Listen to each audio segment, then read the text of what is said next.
নদিয়া জেলা তথা এই বঙ্গভূমির যে বিদূষককে নিয়ে প্রায় ২৫০ বছর ধরে আলোচনার অন্ত নেই, যার নামে প্রচলিত হয়েছে অসংখ্য হাস্যরসাত্মক গল্প, টিভি সিরিজ, নানা গল্প সিরিজ, গল্পের বই, যিনি মহারাজা কৃষ্ণচন্দ্রের রাজসভাকে হাস্যরসে মাতিয়ে রাখতেন, যার রঙ্গরসিকতা, কৌতুক এবং উপস্থিত বুদ্ধির তুলনামেলা ভার, সেই বিখ্যাত বিদূষক গোপাল ভাঁড়ের অস্তিত্ব নিয়েই আজ উঠছে নানা প্রশ্ন, দেখা দিয়েছে সন্দেহ ও সংশয়ের দোলা।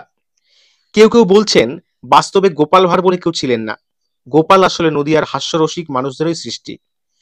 আবার কারো কারো মতে গোপাল ভাঁড় আসলে বটতলার সৃষ্টি। গোপাল উড়ের সঙ্গে তার নামকে গুলিয়ে ফেলার চেষ্টা ও লক্ষ্য করা যায়।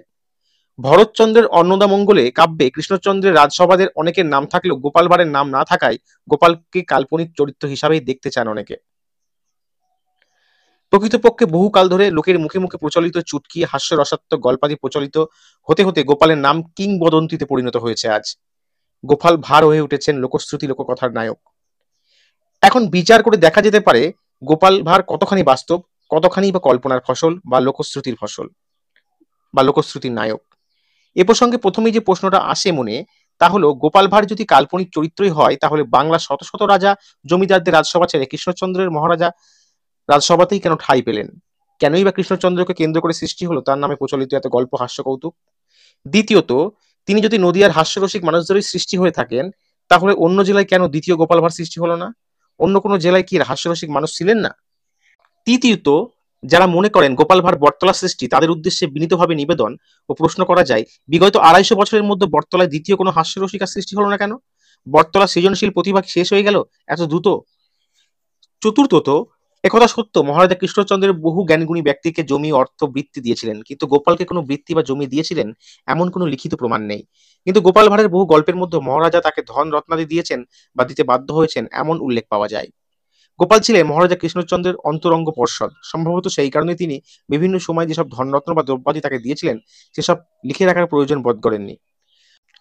পঞ্চমত, ভারতচন্দ্রের অন্নদামঙ্গলে গোপাল ভাঁড়ের কোনো উল্লেখ নেই বলে যারা গোপালের অস্তিত্বকে নাস্যাৎ করে দিতে চান, তাদের উদ্দেশ্যে বলা যায়, ভারতচন্দ্র ১৭৫২ খ্রিস্টাব্দে যখন ওই কাব্য রচনা করেন, তখন কৃষ্ণচন্দ্রের বয়স ৪২ বছর। তিনি আরো ৩০ বছর রাজত্ব করেছেন। সম্ভবত ওই ৩০ বছরের রাজত্বকালের মধ্যে কোনো এক সময় গোপাল ভাঁড় তার রাজস্ব সভায় স্থায়ী আসন পেয়েছিলেন বলে মনে করা হয়। খুব সম্ভবত ভরতচন্দ্রের মৃত্যুর পরে ১৭০৭ সালের পরেই তিনি যোগ দিয়েছিলেন রাজসভায়। সেই কারণে ভারতচন্দ্রের কাব্যে গোপালের কোনো উল্লেখ নেই বলে মনে করা হয়। তাছাড়া অব্রাহ্মণদের নাম কৃষ্ণচন্দ্রের ভূমিদানপত্রে বড় একটা দেখা যায় না, একথা মনে রাখতে হবে। তিনি বিজ্ঞ, পণ্ডিত, গবেষক, লেখকদের গোপাল ভাঁড় সম্বন্ধে যেসব মতামত দিয়েছেন, সেগুলো এই প্রসঙ্গে উল্লেখ করা বোধহয় অপ্রাসঙ্গিক হবে না। ঐতিহাসিক ও গবেষক কুমুদনাথ মল্লিকের মতে হাস্যরসিক গোপাল ভাঁড় রাজার নিত্য সহচর ছিলেন। তার মতে গোপাল ছিলেন নরসুন্দর বংশীয় এবং বাড়ি ছিল শান্তিপুরে। স্বর্গীয় দীনেশচন্দ্র সেন মহাশয়ও গোপাল ভাঁড়কে নরসুন্দর বংশীয় উল্লেখ করেছেন। তার বাড়ি ঘূর্ণিত ছিল বলে মত প্রকাশ করেছেন। প্রখ্যাত গবেষক জে.এইচ. গ্যারেট বিভিন্ন পত্রপত্রিকায় ঘেটে গোপাল ভাঁড়ের বাড়ি ঘূর্ণিত ছিল বলে অভিমত প্রকাশ করেছেন। দুর্গাচরণ রায়ের মতে গোপাল ভাঁড়ের বাড়ি ছিল শান্তিপুরে, জাতিতে ছিলেন নাপিত। ক্ষিতীশ বংশাবলীর লেখক দ্বিজেন্দ্র লাল রায়ের পিতা কার্তিকেয় চন্দ্র রায় মহাশয় গোপাল ভাঁড় কেন নরসুন্দর জাতীয় বলেই উল্লেখ করেছেন, তার বাড়ি শান্তিপুরে বলেই মতামত দিয়েছেন তার এই বিখ্যাত গ্রন্থে। কার্তিকেয় চন্দ্র ছিলেন কৃষ্ণচন্দ্রের অধস্তন পঞ্চম পুরুষ শ্রীশচন্দ্রের দেওয়ান। বংশ পরম্পরায় কার্তিক চন্দ্র রায়রা নিযুক্ত ছিলেন কৃষ্ণনগর রাজসভাদের দেওয়ান রূপে।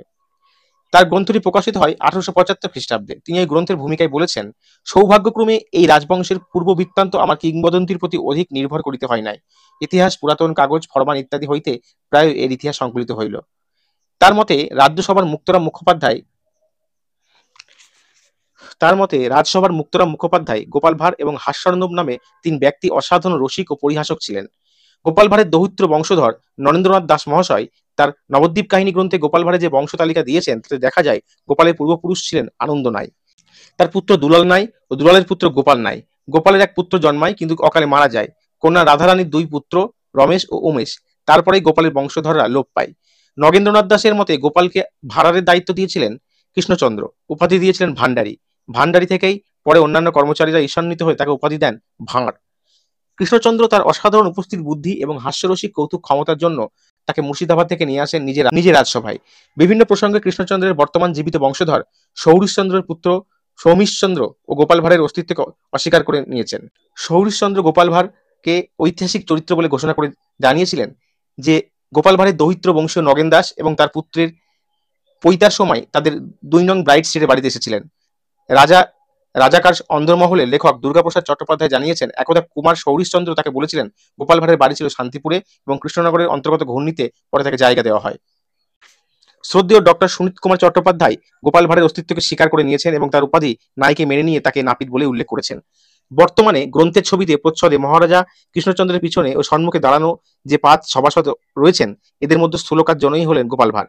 ছবিটি কৃষ্ণনগর রাজবাড়ি থেকে সংগৃহীত হয়েছে। কৃষ্ণনগর রাজবাড়ির মতো ঐতিহ্যপূর্ণ প্রাসাদে কৃষ্ণচন্দ্রের সঙ্গে কোনো কাল্পনিক সভাসদের ছবি টাঙানো থাকবে, এটা কল্পনা করাও বাতুলতা মাত্র। অবশ্য গোপাল ভাঁড়ের নামে প্রচলিত সব গল্পই যে গোপাল ভাঁড়ের সৃষ্টি তা নাও হতে পারে। প্রায় ২৫০ বছরের ব্যবধানে তার কৌতুক রস ও হাস্যাত্মক গল্পের বহু পরিবর্তন ঘটেছে, তেমনি অন্যের গল্পের বহু গল্প তার নামে প্রচলিত হয়ে আসছে। এটা একটা ঘটনা প্রবাহে অস্বাভাবিক কিছু নয়। তাই বলে চারবাক দর্শনের মতো গোপাল ভাঁড়ও বহুজনের সৃষ্টি, এমন মনে করার কোনো কারণ নেই। এমন ধারণা পোষণ করা শুধু অপ্রাসঙ্গিকই নয়, প্রকৃত সত্যের প্রতি অবিচার করা হয়। প্রকৃত সত্য হলো গোপাল ভাঁড় কারো ছদ্মনাম নয়।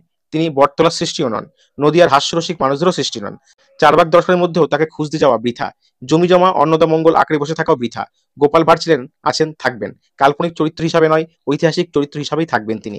মাত্র ২৫০ বছর বা ২০০ বছরের মধ্যে কিভাবে ঐতিহাসিক ব্যক্তি লোকের মুখে মুখে বহু প্রচলিত হয়ে লোকশ্রুতির নায়ক হয়ে ওঠে, কৃষ্ণচন্দ্রের বিদূষক গোপাল ভাঁড়ই তার অন্যতম শ্রেষ্ঠ দৃষ্টান্ত। ভাঁড়ের মধ্যে ভাঁড় ছিল, নদের মধ্যে গোপাল ভাঁড়।